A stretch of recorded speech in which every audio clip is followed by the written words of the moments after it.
un peu à comment ces sommets sont arrivés. Vous savez, il a rappelé, c'est en 1973. Et c'est Georges Pompidou qui était président de la France. Oui. Et au Niger, c'était Amani Diori. Et c'est Amani Diori qui a fait la démarche vers Georges Pompidou pour lui demander qu'il y ait effectivement une rencontre avec les États francophones africains. L'initiative est africaine. L'initiative africaine.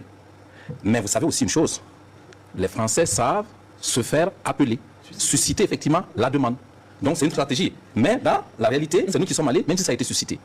Et on ne peut pas, pour comprendre pourquoi il a été, il faut analyser le contexte nigérien en 1973. En 1973, c'était après 10 années après, environ une dizaine d'années après les indépendances, et il y avait de grands problèmes, à commencer d'abord par la famine. Il y a eu une grande famine, si vous vous rappelez, de 68 à 74, qui a vraiment apporté le cheptel animal, et puis bon, qui a amené les gens, les récoltes n'étaient pas suffisantes, oui. Et l'armée était encore très jeune, il y avait des problèmes logistiques, il y avait des problèmes administratifs. Est-ce que ça n'a pas été suscité, ça n'a pas été créé pour susciter l'appel? Je pense dans un certain sens, oui.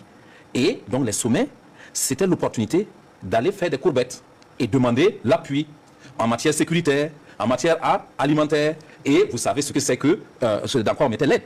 Ça dit qu'on vient prendre vos propres ressources. Vous savez qu'il y avait déjà le contrat sur l'uranium. Oui. Si vous avez dit 50 ans, l'uranium c'est aussi 50 ans. Donc les gens exploitaient déjà.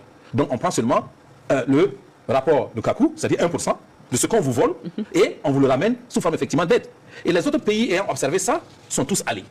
Et puis il faut observer aussi que les gens allaient pour négocier, c'était l'opportunité pour rencontrer en personne le président français et négocier sa stabilité à la présidence.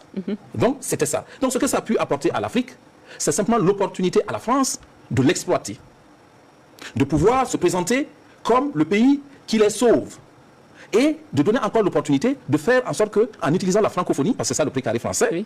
Et ils avaient effectivement la langue qui était à leur avantage, donc exacerbé, ça n'a rien apporté, autre effectivement qu'une administration corrompue, des cadres formés effectivement à leur, pour servir leurs besoins, parce qu'il faut dire effectivement que notre école avait été conçue pour former des supplétifs de l'administration française jusqu'aujourd'hui. Et c'est pourquoi nous parlons effectivement du changement d'école. Kizero a une célèbre citation dessus, mais bon, on n'a pas le temps, c'est très long. Mais en résumé, il dit simplement que tant que l'école ne va pas changer, son objectif a été effectivement de produire des supplétifs de tout était conçu depuis la base pour servir la France. Depuis la base pour servir la France. Donc ça ne nous a rien apporté. Ça nous fait parler français et regarder, dédaigner nos propres langues. Ça nous fait appeler effectivement nos langues et nos cultures, des cultures d'ethnie, et d'ethnie. Alors que chez eux, je le disais la dernière fois, vous prenez effectivement les Corses, vous prenez effectivement les Gaulois, ils étaient des sectes également. Ils parlaient des langues différentes. Mais ils nous ont amenés au plan culturel, au plan économique, à être dominés, à être aliénés. Voilà ce que ça a apporté à l'Afrique. Et c'est là qu'il faut saluer. Aujourd'hui, et vous avez bien posé la question, est-ce que ce n'est pas le réveil, la prise de conscience des leaders dans les 3 pays du Sahel qui ont contribué dans une certaine mesure à... C'est bien ça, parce que c'est ce qui a conduit à les chasser. Et en les chassant, il ne faut pas regarder simplement le fait qu'on les ait chassés, il faut regarder ce qu'ils ont perdu en partant.